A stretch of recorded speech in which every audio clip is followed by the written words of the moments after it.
I am joined by Jen Stevens. She is a New York Times best-selling author, the author of such books as Delay, Don't Deny, Living an Intermittent Fasting Lifestyle, Fast, Feast, Repeat, and her latest publication, Clean-ish, which promotes the body's natural ability to self-clean. Jean was a school teacher for 3 decades and has a bachelor's degree in education, a master's in natural sciences, and a doctor of education degree.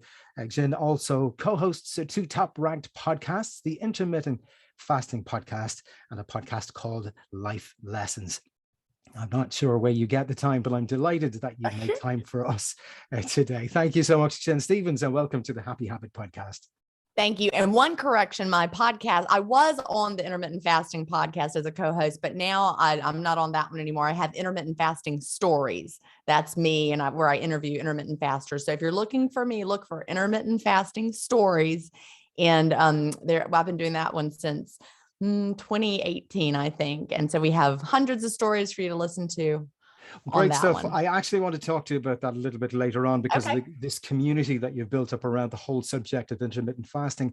Speaking of which, after having read your book, I wanted to address the issue of intermittent fasting. And can you first of all start off by defining exactly what intermittent fasting is for the listeners out there?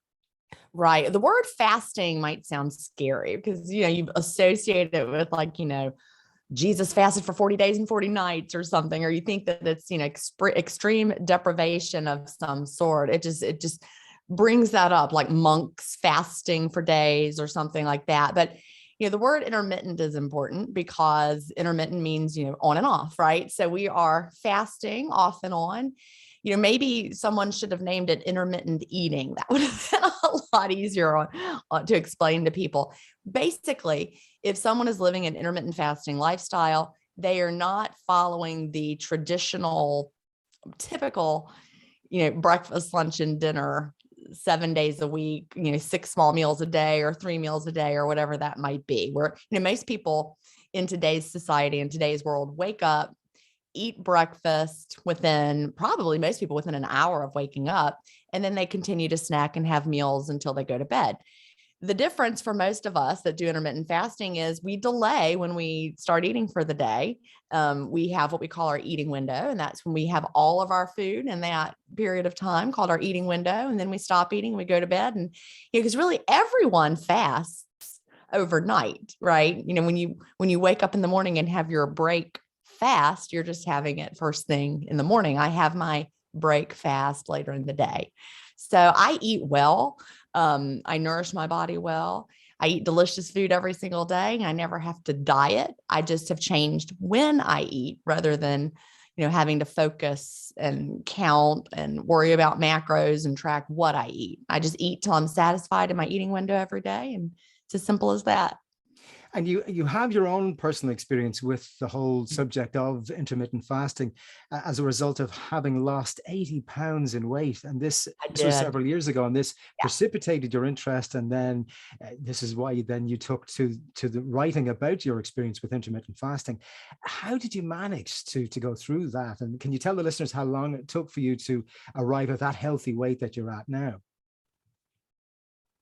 Well, I was, like so many of your listeners, probably, I have an experience with yo-yo dieting from my very first diet, which was calorie counting, really, after I got home from college, my freshman year, and had gained 15 pounds. And then I had, ups and downs and yo-yos over the years. I did all the diets like everybody else, anybody my age, starting with the low fat diets. And then we would do the low carb diets. Then we would try this diet and that diet. And really, I like to call it, being on the diet roller coaster for all those years, always up and down, always on and off. But I knew there had to be a better way. But over the years, it got harder and harder to lose the weight. I have 2 boys. They're now 22 and 24. And when I finally reached my highest weight in 2014, I got back from a family trip, got on the scale because I hadn't liked what I had seen in the pictures. We've been on a cruise. We were, hiking in the rainforest and going up the Mayan ruins or whatever. I don't know if it was a rainforest, but you know what I mean, going through the Mayan territory. And I couldn't move my body. and I was 210 pounds and I realized I was obese. And so it was 2014 and I realized it was time to do something. So I found my way. I had been dabbling with intermittent fasting, because I tried everything along the way. When in 2009, I first heard about it, there were a few little blogs or books or ebooks that you could download or things like that. But I'd never thought of intermittent fasting as a lifestyle. I thought of it as a temporary diet that you did. And so I never did it consistently. I never had success. But that day in 2014, when I realized I had to do something, it took me a few months to arrive at intermittent fasting. But by August of 2014, I was doing intermittent fasting consistently, and I've never stopped since. So my initial goal was to lose 75 pounds, which I lost by 2015. And then I went on to lose the last 5 slowly over time. And my body really changed over time too, as I continued to lose fat and also build muscle. But the best news of all is I've never yo-yoed since. Since I got to my goal, I have maintained within the same range and never had to buy new, bigger clothes over the years ever again. I've been through menopause now. I'm 52, almost 53. And I went through the menopausal transition with no problems and still wearing the same clothes that I've been wearing. So it's just amazing to me to have finally, stopped that cycle that I lived for the first, however many decades of my life, starting, from the early 1990s, really the late 1980s is when I first started dieting in college. But from the late 1980s to 2014, I struggled up and down, always the ups getting higher. And then from 2014 to 2015, here I am in the same maintenance range. Every season I pull out my clothes from the last year and they still fit. It's amazing. Well, to give you your dues, and in order to paint a picture for the listeners, you certainly do not look anything near your age. I would have put you at 40, not 52. Mhm. So Yeah. credit to your lifestyle and your choice of intermittent fasting, which clearly has had a positive impact. Could I ask you just to flesh out for myself and the listeners, what does an average day of intermittent fasting look like as far as your meals are concerned? Perfect. Yep. And I want to point out this is really going to be very individual because, there's a saying we're each a study of one. And that's very true when it comes to intermittent fasting as well. When it comes to when you're going to have your eating window, I have a late afternoon, early evening eating window. That's how I feel my best. Some people feel better with an early in the day eating window. Some people feel better with a midday eating window. So you just really have to figure out how you feel best. Don't try to do exactly what I'm doing. It might not be what's right for you. And that's also true when it comes to the foods that you eat and the foods that make you feel great. We're all different. There's bio-individuality in what you eat. But for me, I wake up in the morning and I have black coffee first thing, nothing added to it. I'm a big proponent of something that I actually coined the term the clean fast. If anyone's heard that, we came up with that in one of my Facebook groups. I believe it was around 2017 when we started using that terminology. And I love that the terminology is now out there. People say clean fasting now, and that completely came from us, the idea of fasting clean, because there was so much confusion in the fasting world about what you could or couldn't have during the fast. So based on what we understood about what were our goals, why are we fasting, right? What were the things we wanted to accomplish? We're like, well, if we want to have, increased autophagy and we wanted to tap into our fat stores for fuel and we want to lower our insulin levels, which helps us tap into our fat stores, then there are certain things that you don't want to consume that actually, people say, oh, you can have cream or, oh, you can have, whatever in your coffee. But those things actually will get in the way of the fasting goals. So I stick to the clean fast. So it's black coffee, nothing in it, no matter what you hear. And I'll switch over. Like right now, I've got my Topo Chico. So I'm having my sparkling water, unflavored. You can also have plain water, no flavors added. You could have plain tea. I'm not a tea drinker, but if you are, you can drink plain tea. Avoid the herbal teas that have, the sweet flavors and the food flavors. Like I used to drink apple cinnamon delight, and that is not a clean fast, type tea because it's food flavored. So I stick to the clean fast and I just have those beverages and I have fabulous energy until it's time to open my eating window. And usually I would say it's probably sometime after 3 p.m. for me. It could be earlier. I had brunch with girlfriends over the weekend, last weekend, because friends were in town and we went out to eat. So I started at 1, opened my window at 1. Some days I might be really, really busy. Like today, I'm recording a podcast at 3 and probably won't be done till 4:30. So I'll open my window after that. I usually start with some kind of a snack, and then later I'll have my dinner. I don't always, but most of the time I cook dinner at home. I like to eat. I'll eat with my husband. We'll have a nice dinner, maybe a little something sweet after dinner, a glass of wine. And then I don't like officially open and close and count and track my window anymore. I just really just go by how the day ends up being. Probably my eating window most days is anywhere from 1 to 6 hours, probably usually more around the 5-hour mark. But I mean, there might be an odd day here and there that's closer to 1 hour, and then another day where it might be closer to 7 hours. You said you don't exclusively specifically track your intake per se anymore, but I don't track any of my intake. But intuitively, would you be conscious or unconsciously aware of, let's say, your calorie intake, such that not even at all, not even really? a little bit. Okay. Not even the least little bit. No. Right. There's a phrase that was coined by Dr. Bert Hearing. He's one of the first fasting gurus out there that did some writing about fasting. And he had a book called The Fast 5 Diet and Lifestyle. And that book came out, I'm not sure, maybe around 2009. It was one of the first things I read. And he had the 5-hour eating window. That's how he just kind of came up with it for himself and then wrote the book. And the 5-hour eating window was his magic sweet spot. But he wrote another book called Appetite Correction. And that one came out, I think it came out in 2015. And I remember reading it, and the concept is so simple, and you really understand it when you think about animals and babies, for example. Babies are born knowing how much food to eat. I had 2 boys, and I remember, feeding them, and it didn't matter how many ounces you're supposed to feed them. If they had enough, they stopped eating. They didn't care there was this much left in the bottle.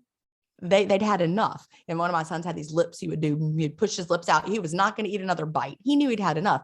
Whereas there were other times when he would drink the whole bottle and he was still hungry. He needed more to eat that day. And I didn't say, I'm sorry that you had your allocated amount. I fed him more food.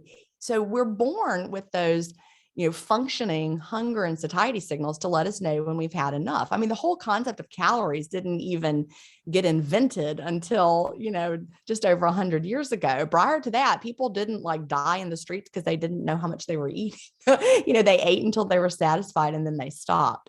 And so when you have appetite correction, and intermittent fasting does help you get back in tune with those hunger and satiety signals, it's amazing because you are just like, oh, I still have food on my plate, but I've had enough and I'm going to stop. And when we learn to listen to our bodies, we don't want to feel overly full. So I have not counted a single calorie and other than when I was doing some alternate daily fasting, and there's a down day approach where you have a 500 calorie down day. I haven't done that since 2016. So I eat every day, but other than an alternate daily fasting approach, like 5-2 or actual alternate daily fasting, or 4-3, where you're having those low calorie down days, alternated with up days. Other than that, I mean, I haven't counted a single calorie. And again, I haven't done that since 2016. So I eat till I'm satisfied, and my body knows. And I can always tell, there have been seasons over the time where I, maybe it's the holidays and I can feel my honesty pants getting a little snug. And I'm like, oh, all right, my pants are a little snug. I'm just going to maybe have a little tighter window for a little while, not as much dessert. And sure enough, pretty soon my honesty pants fit again. I haven't actually weighed myself since, I think the last time I weighed was 2017. So I haven't weighed myself. I don't count anything. I'm just living my life. And, and I think it's how we're supposed to be. Well, you're obviously enjoying consuming your food. Yeah. That's one of the benefits of this intermittent fasting regime, or lifestyle, for want of a better term, because we said it's not a diet. Because it's a lifestyle. Lifestyle is totally the word I would use. Sure. So can you detail some of the other benefits, as far as your own experience is concerned, of adopting this intermittent fasting lifestyle? Well, the thing about intermittent fasting that is why I would never stop is I like to call it the health plan with the side effect of weight loss. And are you familiar with the work of Dr. Mark Mattson at all? Have you seen any of his? I haven't heard of his name, no. he is one of the researchers out there. He worked at Johns Hopkins. He's now retired from Johns Hopkins. I think he's still connected with them. It's like an adjunct kind of, or an emeritus type position. But he worked for Johns Hopkins, and his specialty is neurological research. But he has been an intermittent faster since the 1980s. And throughout his neurological research, he has really become a big believer in the neurological benefits, health benefits, and longevity benefits of intermittent fasting. In fact, he just released a book in February of this year. I have it. Let me see if I can look at it on my shelf over there. The Intermittent Fasting Revolution by Dr. Mark Matheson. And it is the absolute best book out there if you want the science, like the journal science, like you're reading, the New England Journal of Medicine type writing. Sure. His book is the absolute best for that, because he has researched intermittent fasting as a hard scientist and has compiled it all together. It's not just about neurological benefits. There are cardiovascular benefits. There are metabolic benefits. So many that it's hard to even list them all. And like it can reverse insulin resistance and metabolic syndrome. People who are type 2 diabetic can absolutely reverse type 2 diabetes by getting their insulin levels down and normalizing how their body works. So it's really, I came to it for the weight loss, but stick around for the health and longevity benefits. And so I would encourage everyone who's considering intermittent fasting to absolutely not even think about it as, I'm going to do this because I would like to lose weight. I would like you to think of it as, I would like to do intermittent fasting because I'd like to age well. I want to be the healthiest I can be in my body, and I want to feel good every single day. And I might even lose some weight. And so that's the way I would like people to think about intermittent fasting. And what about then the two things then of temptation and self-discipline? You come across to me like somebody through experience has arrived at the conclusion that you have to be self-disciplined over the long term. What advice would you have for people out there listening now who would love to have your degree of commitment, and not just over the short and medium term, but the long term, and then would love to reap some of the benefits and some of the gains that you have enjoyed over the years? Well, here's what's really funny. And I did not invent this phrasing, but it's powerful. We all have dieted a million times. People have done diets. Diets are easy in contemplation, but hard in execution. The longer you go, the harder they get. Intermittent fasting is the flip side of that. It's hard in contemplation. Like you just said, oh, I have to have so much discipline and willpower to do it. It's the opposite. It's easy in execution. I want you to think about willpower as something that's finite, right? You have in your day a particular amount of it. And so, if you're doing a typical diet, you wake up in the morning and you're eating your diet meals and your diet food, and you're always thinking about it, and you're having to have willpower from the minute you wake up all day long, and you're making these food decisions all the time. Should I eat? Is it time to eat? Should I eat this? Should I eat more of this? Is this in my diet plan? With intermittent fasting, I don't make any of those food decisions. Zero. It doesn't require any willpower at all. I just know that my window is closed right now. And if my husband walked in with pizza or something, I would not even think about, oh, I wish I could eat. I don't want to eat it right now because I know I wouldn't feel as well after I ate that pizza right now later in the day, or as I would if I delayed the pizza and had it at dinner time. So I don't have to struggle with willpower all day long because my window is closed. Then when my window opens, I get to eat whatever delicious food I want to eat without thinking about, is it time to eat? Yes, it's time to eat. My window's open. And, can I eat this? Yes, I can. And I know that I'm going to stop when I'm satisfied. I'm not going to eat too much pizza because I'm not going to feel good. And another amazing thing that happens to intermittent fasters is you might look at the pizza and think, I don't really want that pizza. I need to have some vegetables, and the Brussels sprouts start to look appealing. My taste in food has completely changed. It's not because I made myself do it or felt like I should. It's just when you're in tune with your body's signals. Again, animals know what to eat instinctively. They don't have to be told. Like, you don't go out in the wild and say, all right, squirrels, we're going to have a lesson on what squirrels are supposed to eat. They know. And so we know as humans, if we're eating real food and we are in touch with our body's hunger and satiety signals, we also get some clues about, like one day I might be craving protein. my body's sending me a message. I need to eat like some more, like some steak today or something. And other days I'm like, I don't really feel like that. I would like to have a salad today. And so when we really tune in what sounds good, at first, when you start, maybe it's pizza and Big Macs and fries because you've denied yourself that so long. But then eventually you're like, that just doesn't appeal. So like the first time an intermittent faster is like, I used to love Pop-Tarts and I bought a box of Pop-Tarts and tasted them. They tasted disgusting. You're like, congratulations, you are on your way to no longer, being controlled by what you think you want to eat. You're listening to your body. It's interesting. I can relate to what you were saying there. I was just thinking when you were speaking that I myself would go without breakfast maybe 2-3 days a week. So I would go, let's say I would fast from 7 in the evening until probably midday the following day. Mm-hmm. And once I've made that decision not to have breakfast, I'm not hungry. I don't feel hungry. And I can ride that extra few hours until my window for eating opens up without too much duress as such. Exactly. It's a conscious decision I make that once I've made the decision the previous night, no breakfast tomorrow, I won't eat now till midday. It's actually not too bad. It's true. And so people, like I said, people think it's going to be so hard and they're going to be hangry.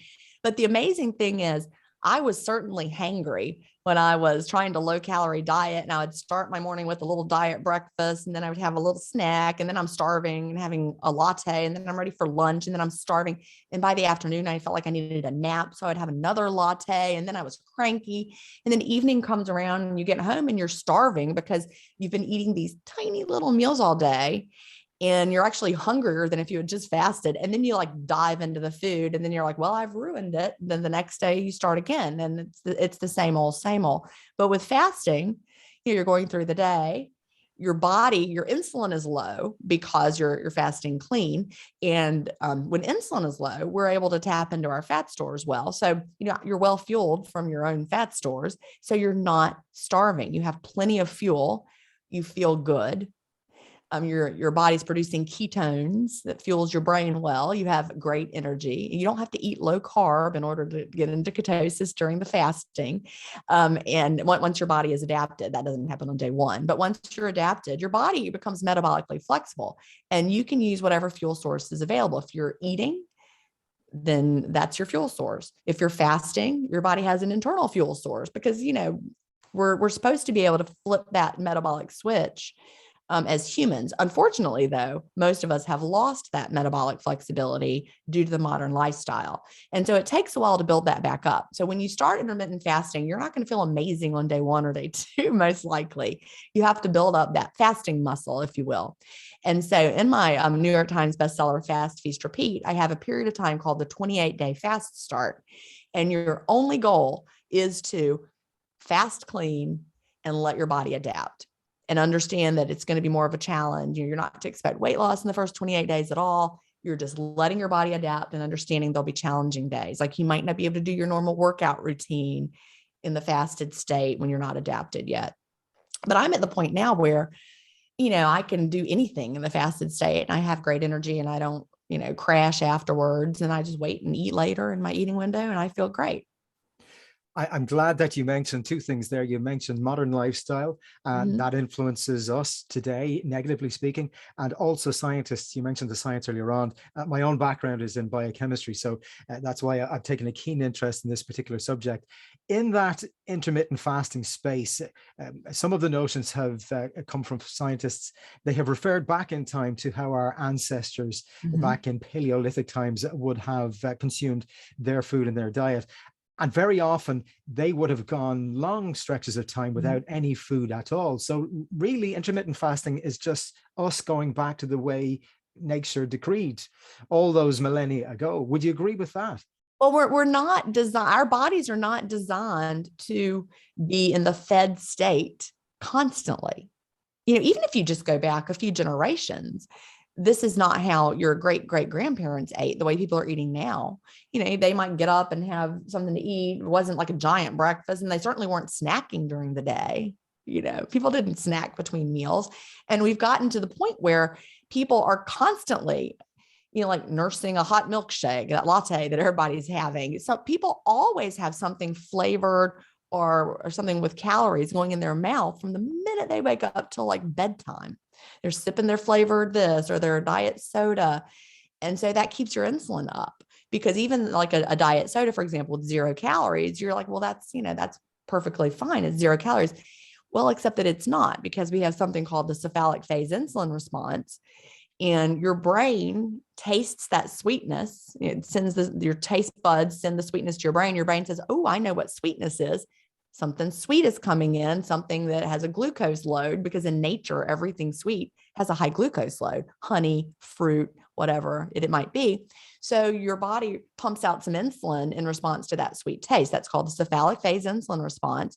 And it's just the way our bodies work. Our bodies have not caught up to the fact that, oh, it's 2022, that's a Diet Coke. I don't need to pump out some insulin, because so that leads to a lot of metabolic confusion, because now your body is expecting these sugary calories that never come. So you've pumped out the insulin, but you don't need it. And so you become insulin resistant over time. So really the beverages, I think if everybody in the entire world don't even fast. I mean, I love intermittent fasting. I think people should fast, but even if no one did intermittent fasting and all everyone did was just stick to plain water, black coffee, plain tea, and stopped all these flavored and sweetened and artificially sweetened beverages all the time, I think we'd see a dramatic difference in the health of the world. Well, certainly in the Western world, and I know Ireland is following on the rest of Europe and North America. Unfortunately, in our love affair with sugar and with the sweetened foods of all descriptions, I was stunned a few years ago to learn that they even sweeten tomato ketchup, which I was amazed at. So we really find it very difficult to avoid sugar, because it's in practically everything. So we need to be very cognizant of what we're putting on our plates and into our mouths. And of course, if we adopt an intermittent fasting lifestyle, and I keep using the word lifestyle because I think that the term diet for me certainly is a dirty word, because diet suggests it's going to be something which is very short term. And really, you're classic proof of the fact that if you want to make a substantive change, you need to do it over the longer term. You're breaking up to me. I'm sorry. I'm having a hard time.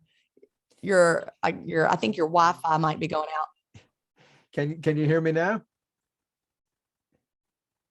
Yeah, I think your Wi-Fi is going out a little bit. I don't know. Okay, no problem. Just stop me. Can you hear me? I can indeed. I can hear you there.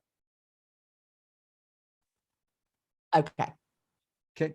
Do I have you? Are you still there? I'm still here. Can you hear me? Yes, indeed, I can. Okay.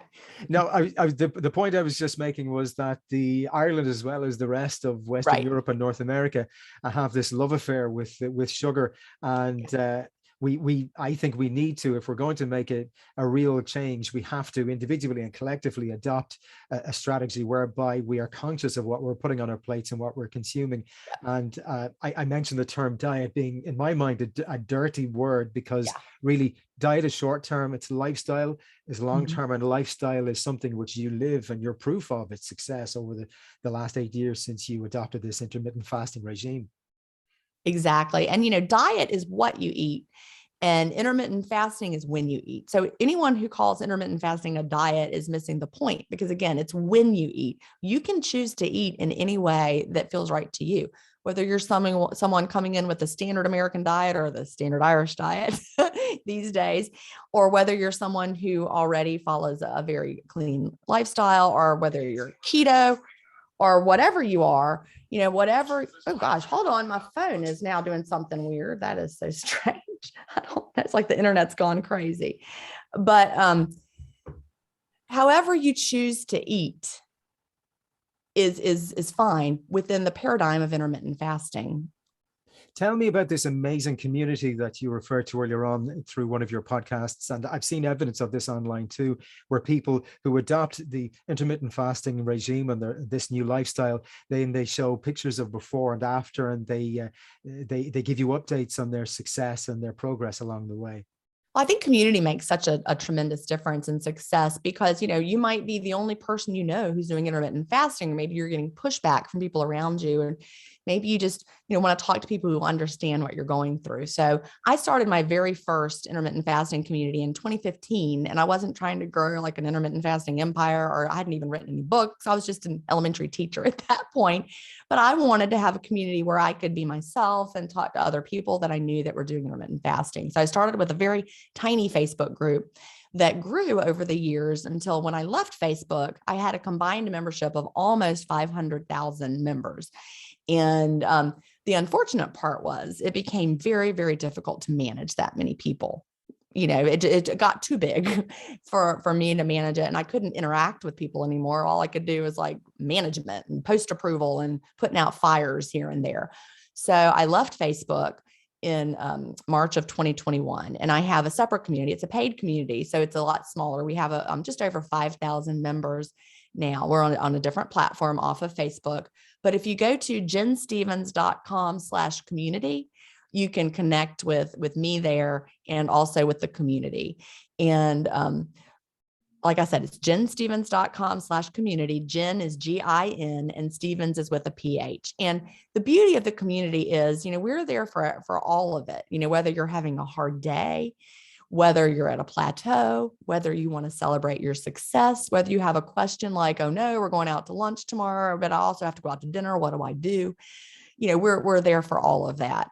And so we're truly a community. I'm not there to give you personalized and intermittent fasting coaching. I mean, yes, I will coach you through my replies to you and through comments, but the community is there to support one another. And I'm part of the community. I'm the guide on the side, but so is everyone else. Someone might ask a question and, I don't have to give the answer because 5 other people have answered it, based on their experiences. And so, that together we're all stronger. And it's just a place where you can feel supported and like you're part of something. And it's the best community I've ever been a part of because, where everyone is kind, everyone is supportive, and we all just want to be there for one another. And can readers or can listeners get access to your books via your website also? Well, you can buy my books anywhere books are sold. Well, Delay Don't Deny, my first book, is self-published. That one's only available through Amazon or Audible. So you can get the paperback, or you can get the Kindle version, or you can get the Audible version. Fast Feast Repeat was traditionally published. So you can get that anywhere books are sold. And the same thing with my most recent book, Cleanish, which is not an intermittent fasting book. Cleanish, the subtitle is Eat Mostly Clean, Live Mainly Clean, and Unlock Your Body's Natural Ability to Self-Clean. Intermittent fasting is a piece of that self-cleaning, but it's also about the nutrients and the foods that you're choosing and the chemicals that you're not putting into your bodies. And again, I'm cleanish because perfection is not required. But as you start to feel better, you want to feel even better. And the foods that you choose can make a huge difference. And even, the chemicals you put on your skin, what you use to clean your kitchen counters, the laundry detergent you use, all those things can have a bigger impact than you might expect. So even if someone is not thinking they want to do intermittent fasting, but they'd like to clean up their lives, look for Cleanish. Great stuff. Well, certainly your lifestyle, whatever you're doing, be it keeping yourself clean and what you're consuming and intermittent fasting, it's working because you do not look your age at all. Thank you. I can give you that compliment right there. Jen, you're a great communicator. You'd know full well that you had 3 decades in the education system in America. I really appreciate you taking the time for joining me on the podcast today. And that website, one more time for listeners if they want to reach out to you. Well, my website is jenstevens.com, but if you're interested in the community, jenstevens.com/community. And also on jenstevens.com, there are links to my books, also links to my podcasts. You can find them there. Great. So Jen Stevens, thank you so much. Thank you.